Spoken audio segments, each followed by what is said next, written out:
Hi, I'm part of the spiritual recovery program Tuesday nights at Monocacy Valley Church. I've been attending since we got started. It's a very important part of my life. It keeps me focused on who I am and who God is, that I can't, but He can. And I would have to tell you that working the 12-step spiritual recovery process has been a life-changing, ongoing, one day at a time, one moment at a time, such a special, important part of my life. Knowing that I meet up with my support group every Tuesday night keeps me focused and reminds me, and then hearing the stories of so many others that God has done such a special thing in their lives is just very uplifting and so meaningful to me. So I look forward to it. Sometimes it's hard for me to, because I'm tired, to say, oh no, I got to go out again. But at the same time, once I got there, God just always talks to me, and I know that's where I'm supposed to be. When I finally realized how unhappy I was was born and raised in Nigeria, West Africa. I prayed the sinner's prayer when I was only age 6, read my Bible, understood it all, but never got that I was out of control. And I grew up with a lot of issues, as all of us do. I was a very angry lady for many, many years. And when I finally, in my 40s, realized step one is that I'm powerless over this. And I had control issues. I had to control and fix everybody. And if it didn't come out the way I thought it was supposed to, I became very angry and resentful. And I was just an unhappy person.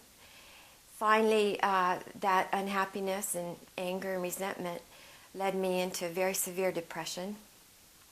I think it was 92. We've made changes.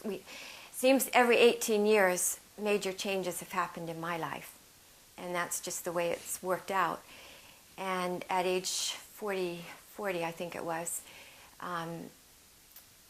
my husband and I made another major change where we left a church that I married him when he was the pastor of that church, spent 18 years of our lives there, and when we moved on, I thought, well, yeah, I can handle this, I'm in control. And I went into such a severe depression that I honestly didn't want to live anymore, and I just wanted God to take me. And one of my very good friends was killed at that time in an accident, and I was so angry that she went and left me. And I just went into this vicious cycle, had to get up and go to work, and that was the only thing that kept me going. And while I was going through this, God was talking to me. And I was really stubborn, didn't want to listen, and wanted to do it my way still.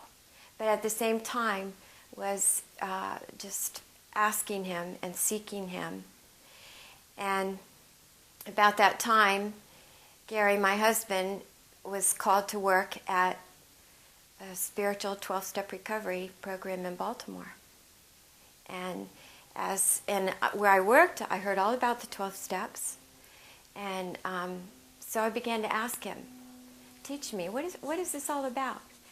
And when we started in step 1, that I'm powerless, it just was like the light went on. What do you mean I'm powerless? I've always been in control. And then it was like God spoke to me and said, yeah, that's the problem. You've always been in control. Now it's time to let me. Some people may be afraid that this is something I have to commit to, and oh my goodness, I'm not going to be able to talk about I'm just too afraid, and that's perfectly okay. But the important thing is being at the place where God can speak to you. You don't have to communicate to others. You just need to listen to what God's saying to you. We have grandmas, mothers, wives, single girls. We have all different reasons for coming, and it's a place where you find people who will listen to you and give you support through prayer and communicating with our God. And this is not about us, this is about God and what is He, and giving you direction. So yes, we have all different ages, all different reasons, and like I said, I do not have a problem with addiction, but I know I'm a sinner, and I know that I have stuff to deal with. God grant me the serenity to accept the things I cannot change, the courage to change the things I can, and the wisdom to know the difference. Living one day at a time, enjoying one moment at a time, accepting hardship as a pathway to peace. Taking, as Jesus did, the sinful world as it is, not as I would have it. Trusting that you will make all things right if I surrender to your will, so that I may be reasonably happy in this life and supremely happy with you forever in the next. Amen.